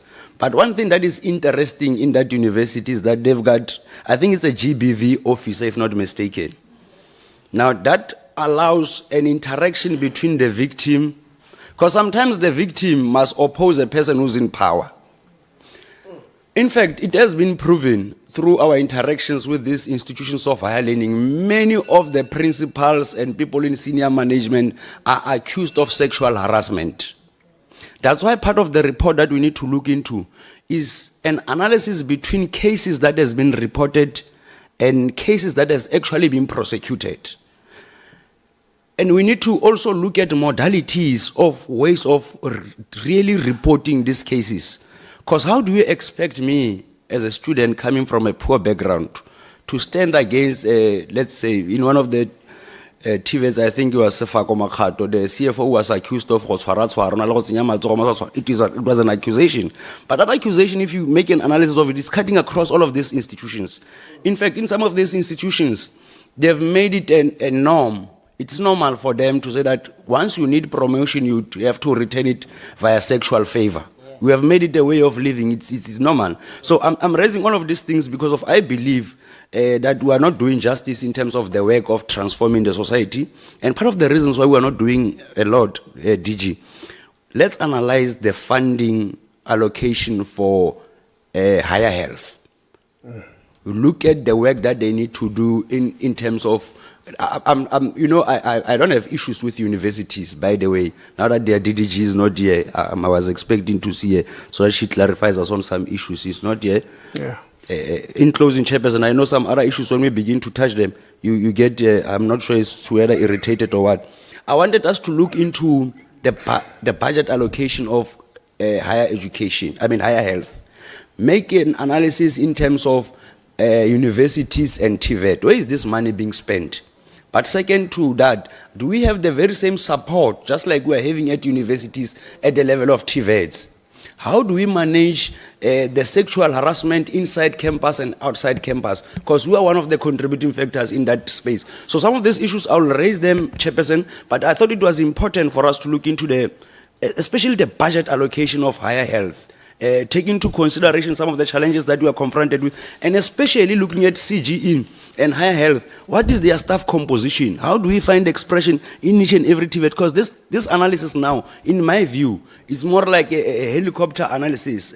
Your analysis or your investigation could have been conducted a month or 2 months ago, but I can tell you now, as things stand, on a daily basis, I'm just not sure of the ratio, but there's a research that has been conducted that 1 out of 5 students at a TVET college, they are being subjected to sexual harassment on a daily basis. Because the interpretation of sexual harassment equally, we are still finding it difficult to grapple with it. Chairperson, with that being said, let me make my submission. I'll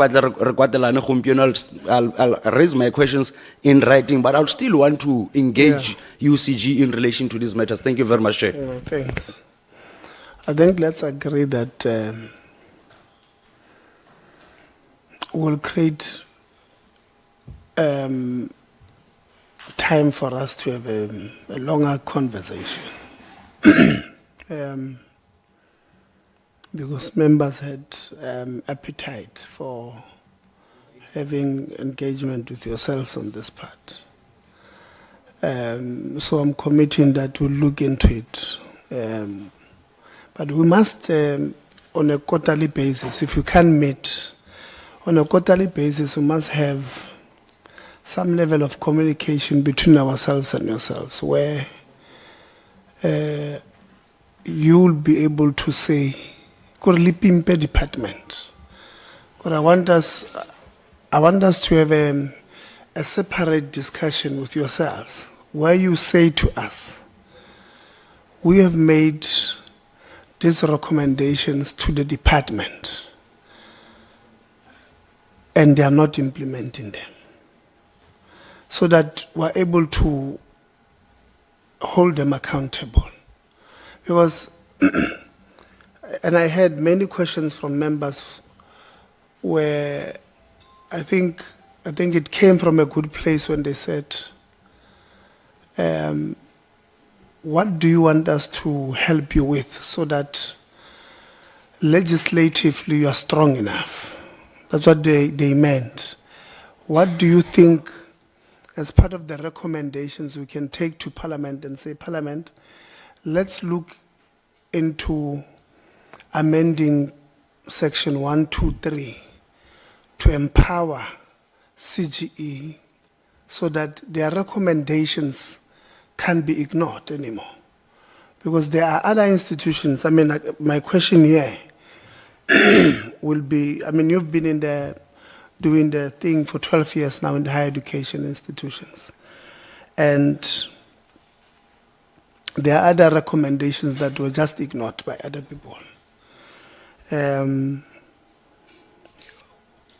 avoid that moving forward, where do you think, because you are dealing with this problem, you are better placed to advise us, to say, as legislatures, we believe that this, you are not seeing it. It's a blind spot for you. But because we are dealing with it on a daily basis, we believe 1, 2, 3 we should do. For an example, I think both Department of Higher Education and Department of Labor should do better with the issue of employment of foreign nationals who are not necessarily bringing scarce skills. I think they should be doing better, in my view. And I think they are not. Maybe let me put it differently. I believe the Department of Higher Education and Training and the Department of Labor are sleeping on the job, on what they should be doing. Because, and I'm going to, as part of the recommendations, I'm going to make this one. We met with Central University of Technology not so long ago. It comes out that a lady who is a foreigner gets the job over a South African who's not only academically suitable or qualifying, but has a better, better qualifications more than this lady of a foreigner. And the lady from a foreigner gets the job. And the department, when you ask them, they say to us, hey, this university is, hey, institutional autonomy. Hey, what is that? So is it possible? Because I have written to the minister and I said, maybe in the past 3 years, please give us a report on all appointments of, because if you say all appointments will be big data and it will take long. So on all appointments that would have went to our foreign counterparts, give us a report on it. So you'll do a table and say, Tebo Kholitsi from Zim was appointed as a lecturer at VETS, and these are his qualifications, but he was shortlisted with these 5 people. And these were their qualifications and their nationality. So we've asked the department to help them. But is it possible that CGE can, including the case there at CUT, can investigate on, because for me it doesn't make sense that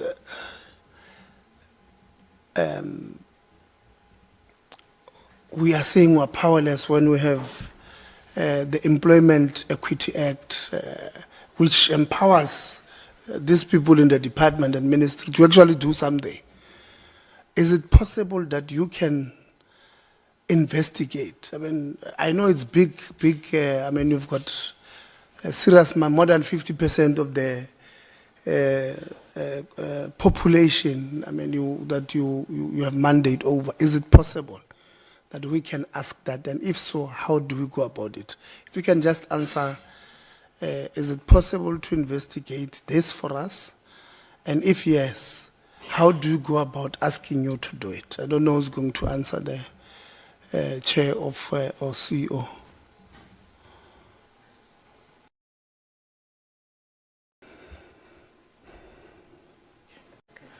Thank you, Chairperson. Interestingly, we have a similar request from the provincial legislature in Northwest to say these appointments that were made and they would want us to look at it. The only hurdle with that one, Chair, they've given us 30 days, and unfortunately, we are already in the second quarter of the financial year with the APP. Because if we're really going to do justice around such an investigation, we'd need time, right? So I would say, yes, Chair, if we can just receive the necessary information, then we will analyze, and then we'll be in a position to just highlight to the committee what we can do within the mandate of the commission in as far as the complaint is concerned. Because as we are speaking, Chair, I'm not really sure what are the gender elements, right? In as far as the issue is concerned. We have what we call a restriction, exclusion, and a distinction as a tool to assess whether something falls within the mandate of the commission. So I believe once that information is at our disposal, we should be in a position to make an informed decision, Chair. Thank you. No, really appreciate.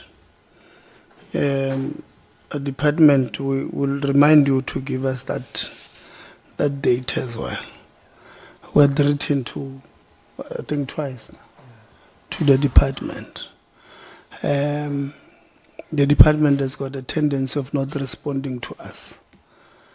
We don't want to have a hostile relationship with you because we are empowered by the legislation to get that information from yourselves. We don't want to do it. We don't want to go through legal babzungu to get information from yourselves. You guys have got that tendency in the department. We don't want to. Please help us with that particular thing.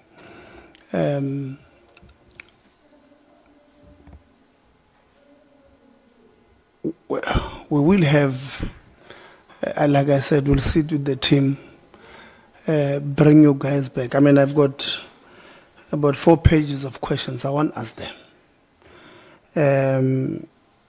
Because I know that,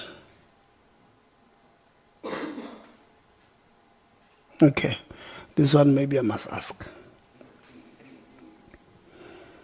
So you've made recommendations to these institutions. I know the last time, I think it was in the previous 6th Parliament, we interacted with yourselves on a number of institutions who did not have sexual harassment police or whose sexual harassment policies were outdated, right?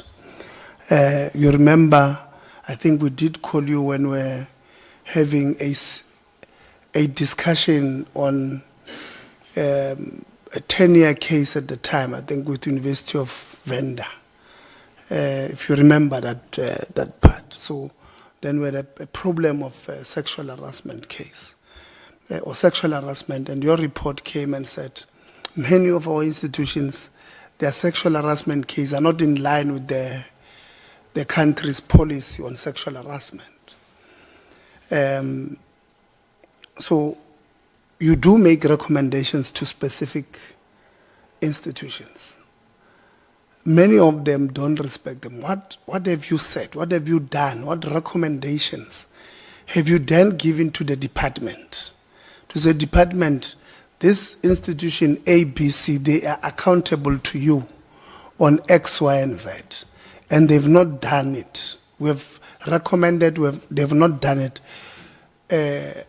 Have you given them those recommendations, and were you satisfied with the response from the department in helping you as a Chapter 9 institution to fulfilling your mandate? I don't know if my question makes sense. I get locationing, come from a township school, so it's not low fair. But I hope that you heard the question. You can help us with the answer.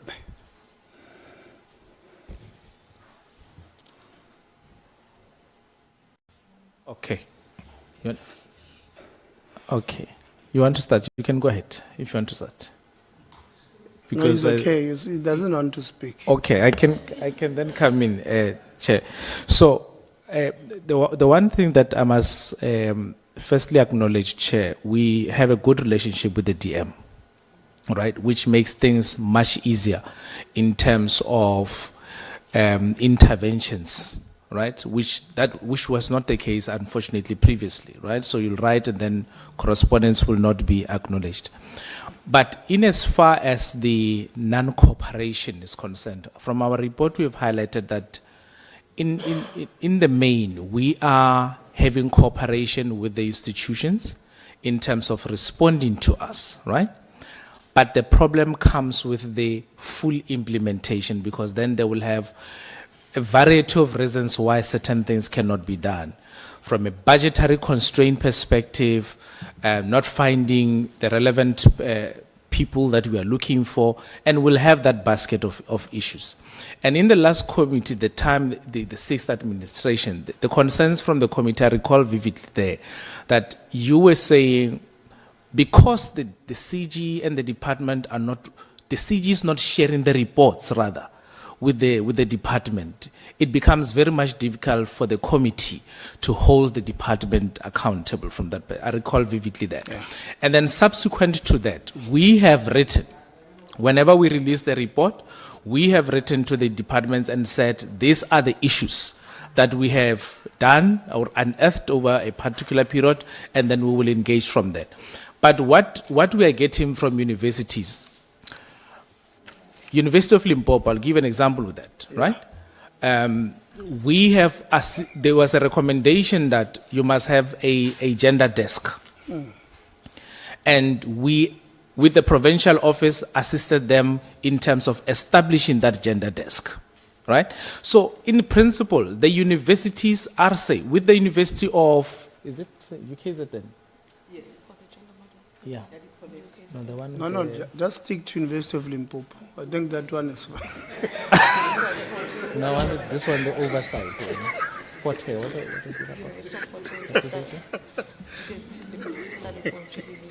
Oh yes. Oh yes, I remember that. So we made that recommendation and we established that gender desk, and it's currently working very well from our perspective, right? And then with Fort Hare University, we have said there's an issue in as far as GBV. You need to take proactive measures in terms of dealing with the discourse, because it's becoming a crime scene. We had a lot of sexual harassment cases there. And then they implemented that recommendation by doing a feasibility study, right? So what I'm saying is, on the soft issues that they can do, we have enjoyed cooperation with the university. So they were able to give us meaningful data to show what they have done and what their current limitations are. And what we have said to them, Chair, is that if you are unable to implement a particular recommendation, then you must give us or show us an alternative of what you are doing to still respond to the issue. But you cannot have a non-responsive approach. The only hurdle that we had most, in fact, when I look at universities versus TVET colleges, is with TVET colleges, because most of the recommendations were not implemented on the premise and understanding that they are waiting for directives from the department or from the department. And we had a challenge to say, we cannot continue to engage TVET colleges if the problem lies with the department. Yeah.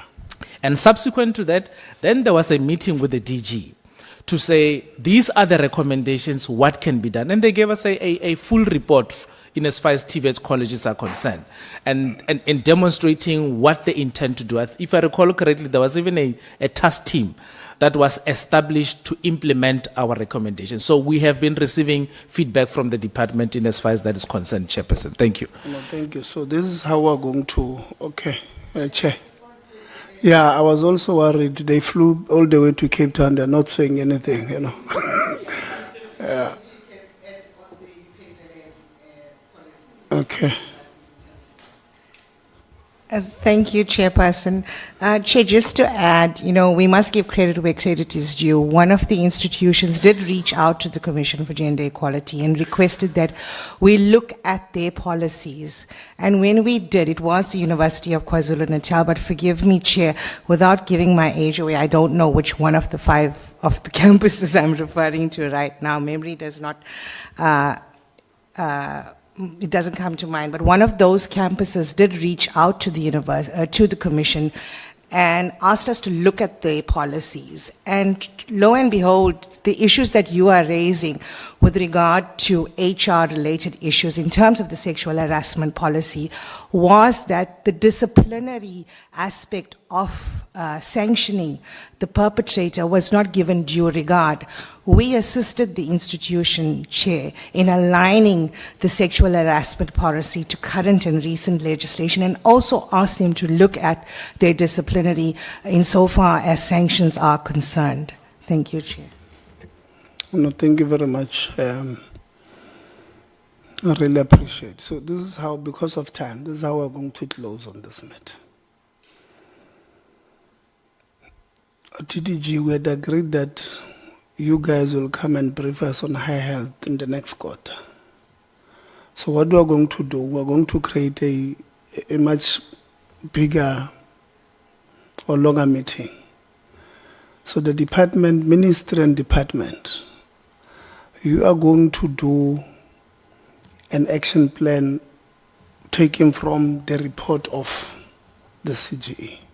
So they say 26 universities, University 1, this is a challenge. You put an action plan, you say this is how we are going to make sure this thing is implemented fully. Working with USAF, then that's your duty. You'll say we'll work with USAF on this one, university and all of that. So you do an action plan. So when you come in that meeting, you give us a presentation. So we are going to hold you accountable based on what you are going to present to us. Because, for an example, I'm happy you are meeting with NSFAS, and I've said it many times, that we're creating serious social ills for the country. As a sector, we take a child, we say to you through NSFAS, no, it's only rain, it's not much. It's only in Cape Town, it does this. You see it's 10 to 2, at 2 o'clock it will be sunny outside, so don't worry.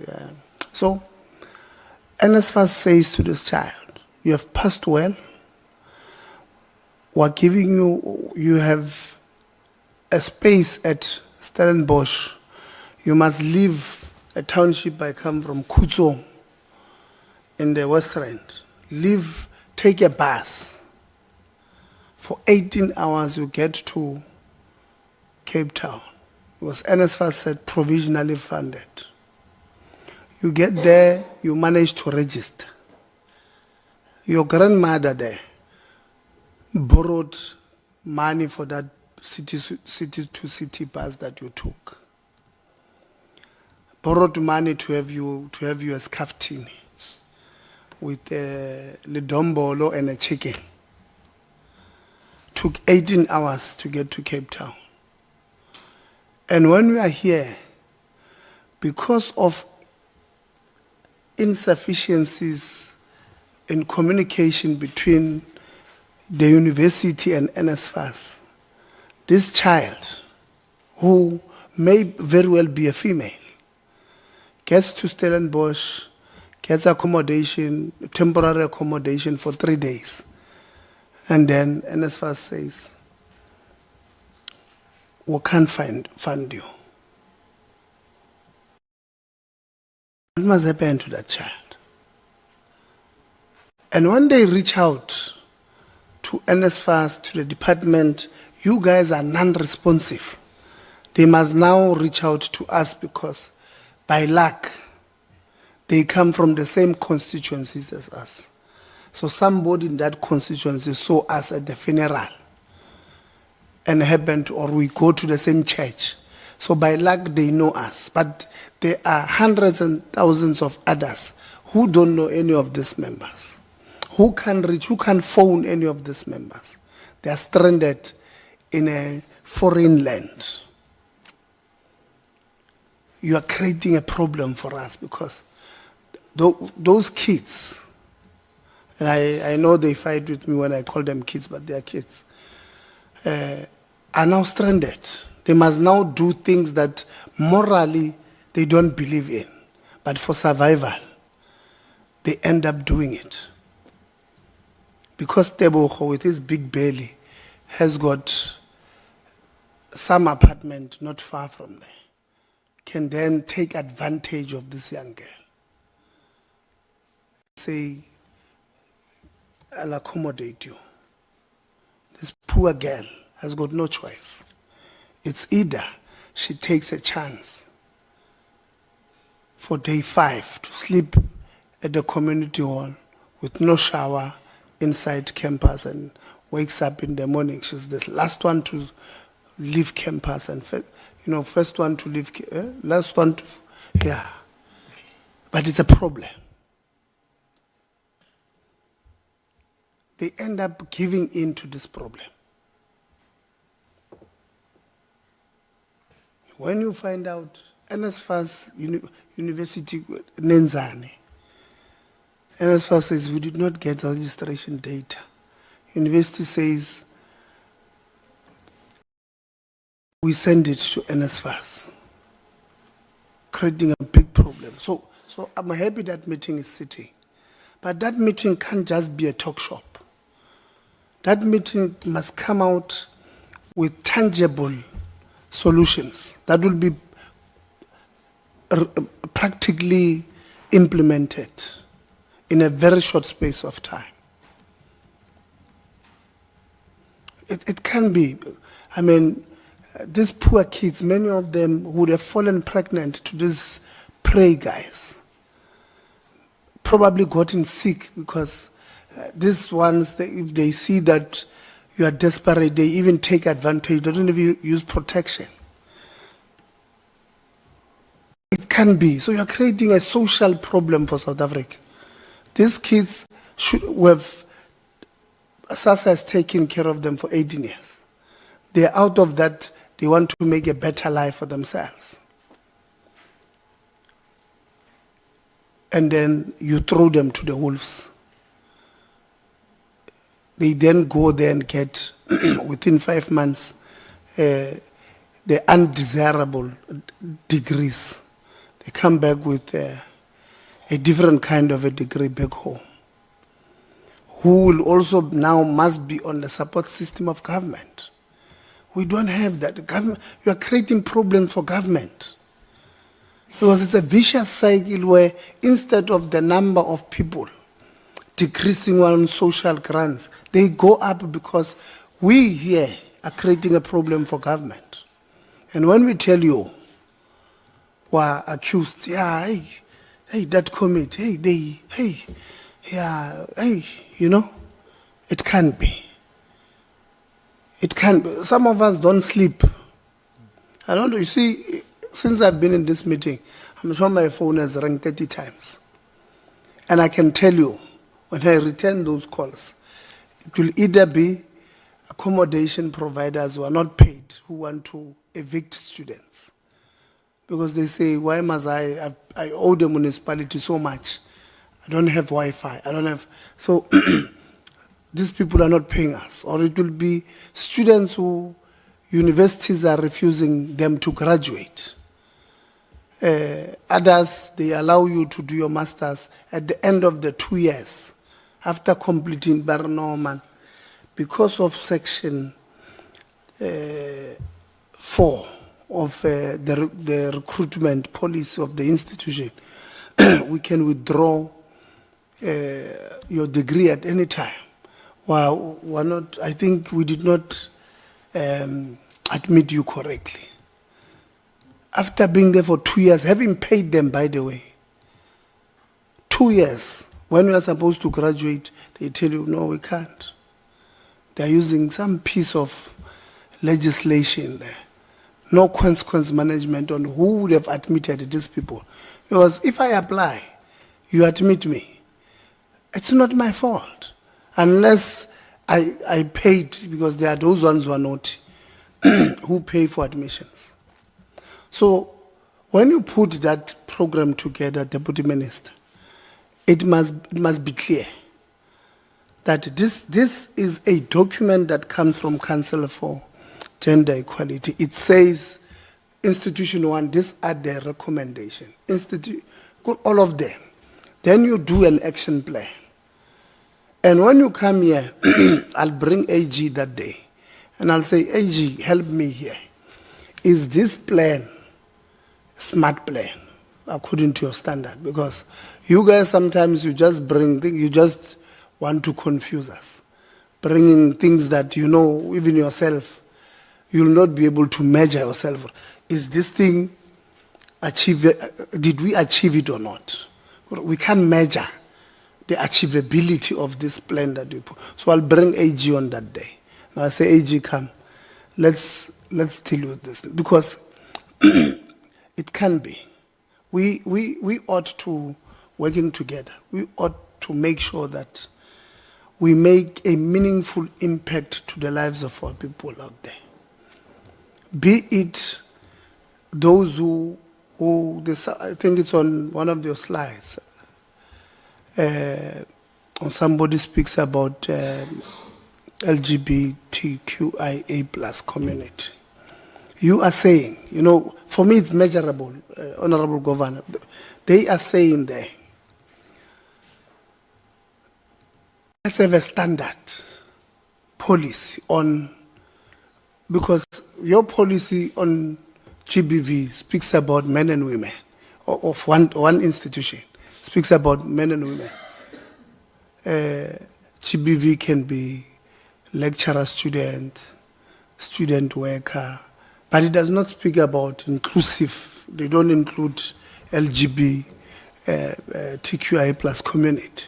So you see there, when you say to them, go develop I'm sure you can have a draft and say, all universities, I want you to, on this particular one, consider incorporating this one. Then it makes sense. You are able to measure, you are able to say, department, that's where you can come in and shine. You just go to CG and CG. What do you think the policy could be? They give you, in high school, you used to call it memo, Baufa memo. You take it as it is, UEFA institution or institution. It's unkinyang this day. It's very easy. You know, so we deal with it that way. And then we're going to have that meeting in the next term. We're closing soon, so it's been a very long term for us. We're very tired. So we're going to, when we release the program, we're going to put that date.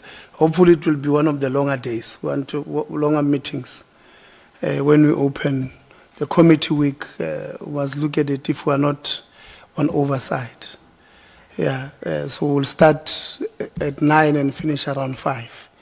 Have a proper one-on-one with the department. Having said that, I want to thank you, Chair, CEO, senior management,